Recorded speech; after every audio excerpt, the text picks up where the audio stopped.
Buenas noches, el invitado del programa del día de hoy es el rector de la Universidad Nacional del Litoral, Enrique Mamarela, protagonista seguramente involuntario de esta situación, de una de las discusiones de las últimas semanas en la Argentina, y que tiene que ver con el financiamiento a las universidades. Con él vamos a hablar de eso, de lo que va a pasar en el Congreso, del asedio del gobierno nacional a la educación pública.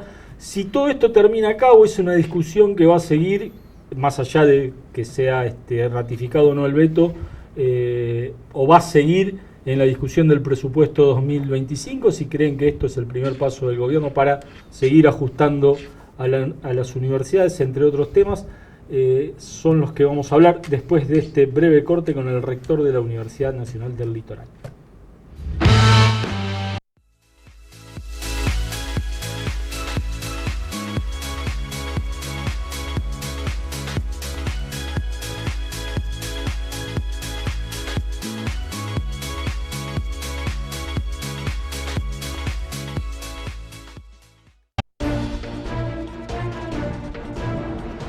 Somos País, el noticiero más federal de todos, con periodistas de distintas ciudades, la noticia local clave que se proyecta a nivel nacional, los datos que nos sorprenden, las voces que importan, las imágenes que nos impactan, las historias que nos conmueven. Todos los días una propuesta diferente para la información, el noticiero más federal de todos. Somos País.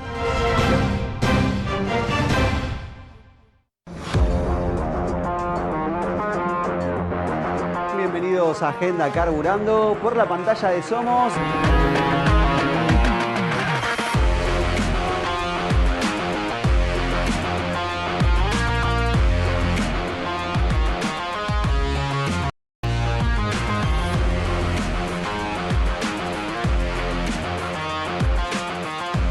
En resumen habitual de todo lo que dejó el deporte motor a nivel nacional e internacional.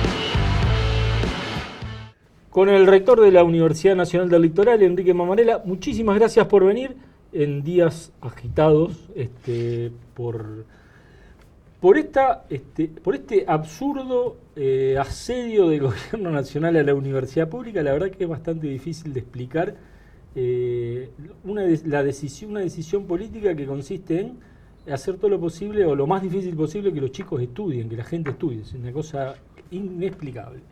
Sí, gracias por invitarme. No, realmente fue un año difícil, no días agitados, porque pareciera que fue hace mucho tiempo, pero empezamos el año con una propuesta de ley bases que modificaba la ley de educación, modificaba la ley de educación superior, modificaba ya con propuestas no solo el ingreso a la universidad, sino el financiamiento de las universidades.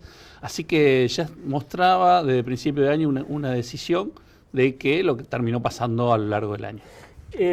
Este programa se graba antes de lo que vaya a pasar en el Congreso respecto a si se ratifica o no o se rechaza el veto del presidente al aumento del presupuesto universitario que fue votado hace 15 días. Más allá de eso, porque ya a esta altura parece como un hecho más de una serie de hechos que muy bien lo decías, empezó con la ley bases, de decisiones políticas del gobierno nacional respecto a la educación pública.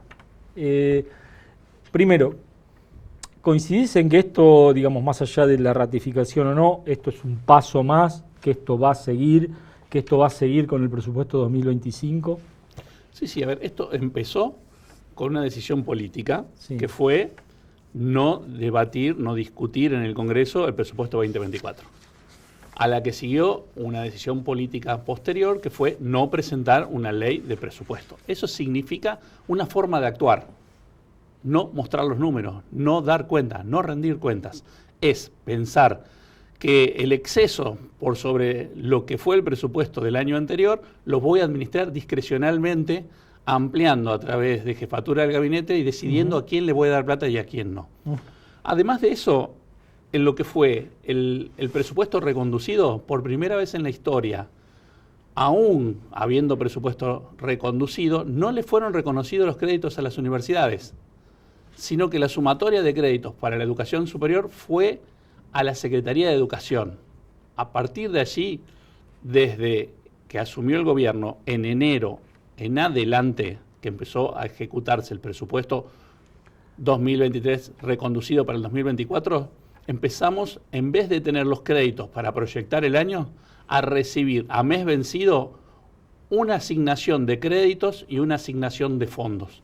Entonces, pensad en todos los mecanismos que tienen que ver con el funcionamiento de una administración como de la universidad, donde tenés los tiempos para una licitación pública, los tiempos para una licitación privada, un concurso de precios, que para poder iniciarlo necesitas tener los fondos. Claro. Tenés que tener el crédito presupuestario para poder ejecutarlo. Al no tener el crédito presupuestario, ha sido muy difícil este año pensar en cómo poder hacer un montón de las actividades que son normales de la universidad, como por ejemplo, en nuestro caso, es mantener los edificios históricos de la universidad.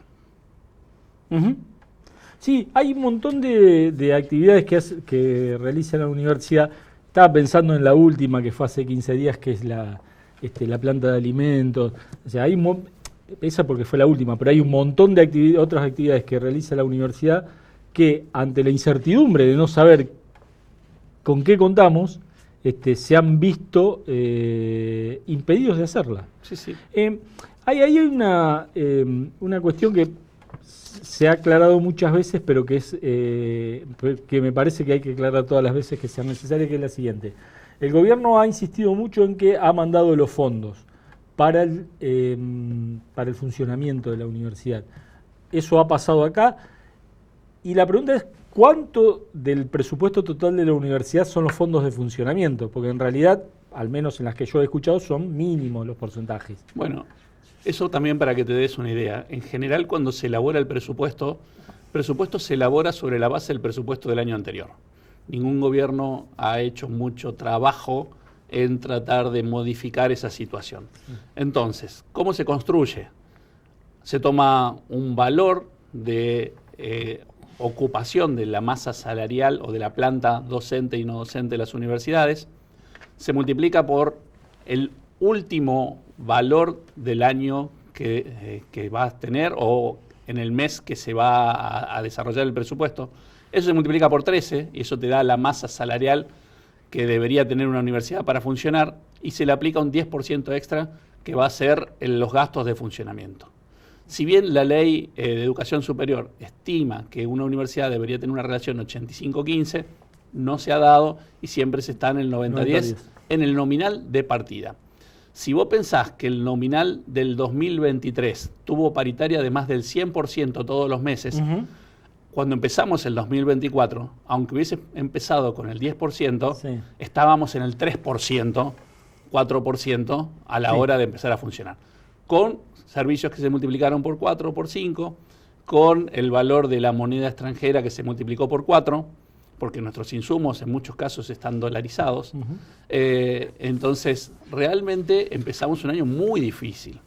Lo que se consiguió después de mucha discusión y en la cual nuevamente tuvimos que armar una marcha para poder conseguir lo que el gobierno había pactado con la UBA. Que fue la marcha del 23 de abril. Exactamente. A partir de allí conseguimos que el gobierno nos reconozca lo mismo que le había concedido a la UBA. Es la actualización por inflación del año 2023 a los gastos de funcionamiento. Eso nos llevaba a la paridad del el inicio del 2024. Esa asignación también se dio en forma diferenciada. A la UBA se le reconoció a partir del mes de mayo y toda la suma de lo que correspondía para atrás, y al resto de las universidades se nos correspondió a partir del mes de julio en cuotas para adelante, que todavía estamos recibiendo, con lo cual en diciembre vamos a recibir proporcionalmente mucho más lo que corresponde por lo que nos queda de mes de gasto para ejecutar en el año, de todo lo que tuvimos los primeros 5 meses del año. Bien. Estas horas, los rectores de las 3 universidades nacionales de Santa Fe emitieron un comunicado. Estamos hablando de la Universidad Nacional de Rafaela, de Rosario y la Universidad Nacional del Litoral. Una carta abierta a los legisladores nacionales de Santa Fe, pidiéndoles, primero, argumentando en favor de la ley, de la cual dicen que es una ley razonable, que resuelve el problema, y después pidiéndole que no ratifiquen el veto de Milei, que rechacen el veto de Milei. Así se dice. ¿Cómo les fue con eso? ¿Han hablado? ¿Qué les han dicho? Aparentemente la pertenencia política se impuso, por ejemplo en el caso del PRO, sobre las convicciones personales.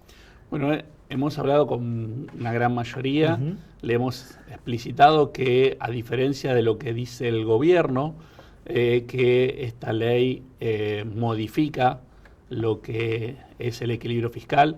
El equilibrio fiscal a lo largo del año se ha ido no solo garantizando, sino, si uno mira las próximas páginas del gobierno, en la ejecución presupuestaria, ha habido superávit fiscal. Ese superávit fiscal hasta la fecha es de 10 veces aproximadamente más de lo que implica este aumento de aquí hasta el final de año, con lo cual los fondos se consiguieron, y a esos fondos que todavía no han sido puestos de alguna manera dentro del presupuesto y no sabemos cómo se van a ejecutar, hay que sumarle todos los fideicomisos que el Estado tenía, sí, y que ahora han pasado en manos de algunos de los ministerios y que no sabemos en qué se van a ejecutar. Por ejemplo, en el día de hoy nos hemos enterado que el fideicomiso que tenía las becas Progresar, correcto, las becas para los estudiantes, también ha pasado en mano de decir, bueno, ahí había plata, ¿no? Bueno, ¿qué va a pasar entonces? ¿Es una cuestión económica o es una cuestión de definición política? Bueno, ¿y a vos qué te parece? Es una cuestión de que no somos prioridad, y ese es uno de los problemas por los cuales entendemos y seguimos comentándole a los diputados, a la sociedad en general, de que es muy difícil pensar que un país se pueda desarrollar, que un país pueda crecer, que un país pueda ser importante sin conocimiento, sin educación. Si un país va a avanzar, necesita priorizar la educación. ¿Por qué por qué creen que el gobierno no discute la calidad de la educación, que la puede discutir, y sí discute que en realidad el presupuesto de la universidad es más, o buena parte del presupuesto de la universidad se malgasta en hacer política? Creo que siempre se han tomado algunas ideas de gente que no conoce la universidad, que muchas veces... Pero muchos fueron a la universidad de los funcionarios del gobierno y de los legisladores. No, por supuesto que han ido a la universidad, pero han ido a la universidad en su época de militancia estudiantil o de su carrera. Todos han llegado a través de la carrera política, que entiendo probablemente se ha despertado esa vocación en la universidad, ¿no? La mayoría ha empezado militando... ¿sí? Y hoy creen que todo en la universidad es discusión política o militancia política. Ocurro. Sí, ocurro. Bueno, claramente todos están invitados a venir a la universidad. Hoy estamos en la ciudad de Esperanza haciendo un encuentro de escuelas agronómicas de preuniversitarias de varias universidades del país. Hay directivos, estudiantes de Bahía Blanca, La Plata, Misiones, Tucumán, Santiago del Estero. Hay muchas escuelas, más las escuelas de la región provinciales, tanto privada como pública, para ver cómo se mejora y cómo realmente podemos hacer, y se lo decíamos hoy al director del INET que estaba presente, lo que nosotros queremos es construir federalismo, queremos construir una nueva ruralidad, queremos dejar sentado que nosotros peleamos para que nuestro conocimiento quede en el interior y desde el interior se siga generando ese país que todos queríamos. Y que no es mejor, como creen algunos, irse a vivir al cinturón de una ciudad grande, sino que lo mejor es quedarse en el territorio, ganar la vida en el territorio y que el territorio tiene mucho para dar. Y si este país va a ser grande por su territorio, por el federalismo, no por el centralismo. Un breve corte y seguimos. Pausa, por favor.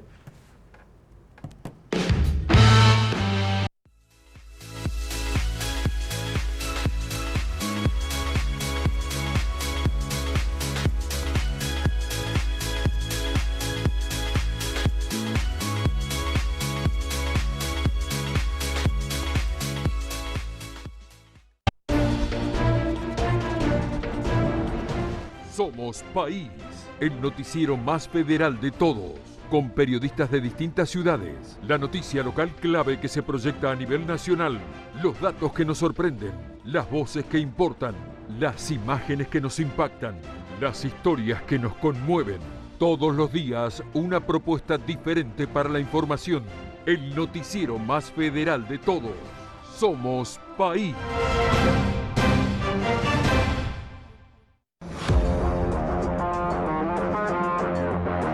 Bienvenidos a Agenda Carburando por la pantalla de Somos.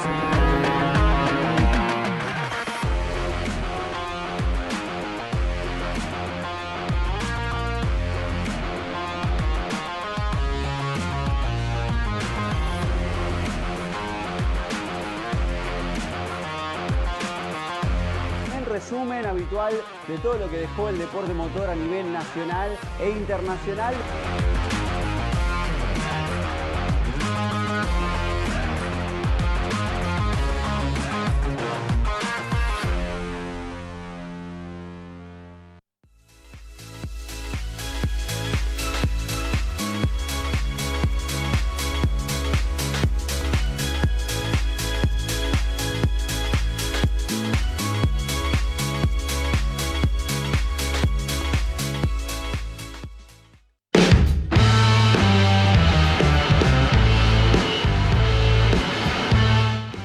Seguimos con el rector de la Universidad Nacional del Litoral, Enrique Mamarela, hablando de la cuestión política y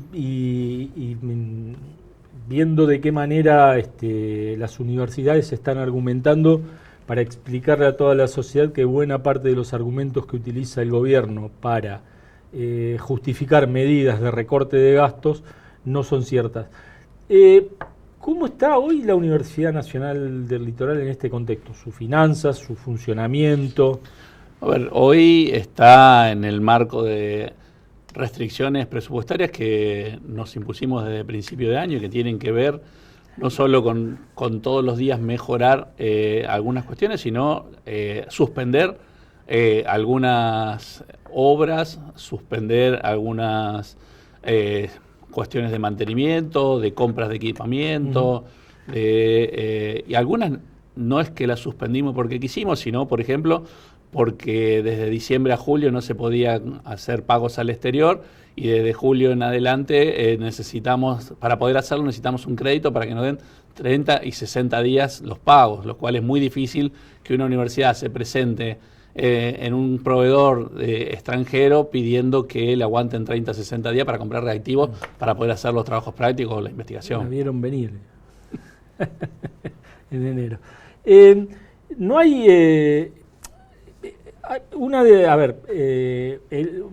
yo hablo mucho de los argumentos que utiliza el gobierno para atacar a la universidad, porque tienen que ver con denigrar su importancia relativa en la historia argentina, en la formación de la sociedad, en lo que significa la educación pública para Argentina. Y, digamos, como ejemplo, pongo que no hay nadie vinculado a la actividad productiva de Santa Fe que no valore lo que hace la universidad, no solo formando ingeniero, técnico, lo que fuere, sino además, por ejemplo, el laboratorio de la Facultad de Ingeniería Química, que vos conocés bien porque fuiste decano de la facultad, lo que se hacen en los distintos laboratorios, los equipos de investigación. Digamos, lo quiero destacar porque es muy importante en el entramado productivo de Santa Fe lo que hace la Universidad del Litoral. Y por ahí estas cuestiones estos argumentos no tienen en cuenta todo esto. Por ahí tienen en cuenta que hacen política en la universidad, como si no pasara eso. No, a ver, claramente lo que se busca es un punto y a partir de ese punto pareciera que la universidad es eso. No, la universidad es un enseñadero. No, la universidad no es un enseñadero. Nos corremos a mostrar lo que hacemos. Bueno, pero entonces tiene muy poca eficiencia porque utiliza muchos recursos y gradúa muy pocos. Bueno, graduamos una cantidad no tan grande, pero también tienen que ver con un desgranamiento del cual no somos totalmente responsables y hay corresponsables que sería bueno que los asumamos. Bueno, ahora inventamos alumnos. ¿Cómo? Ahora tenemos más graduados que alumnos. Entonces, vivimos discutiendo utopía, vivimos discutiendo cosas que no existen. Es imposible si no nos sentamos y tengamos una discusión seria. ¿Qué hay que mejorar? Hay muchísimas cosas para mejorar y todos los días estamos queriendo mejorar y trabajar. Pero no queremos estar en la calle, sino queremos estar trabajando con la sociedad, para la sociedad, y para eso necesitamos respeto. Y lo que estamos entendiendo es que no nos están respetando.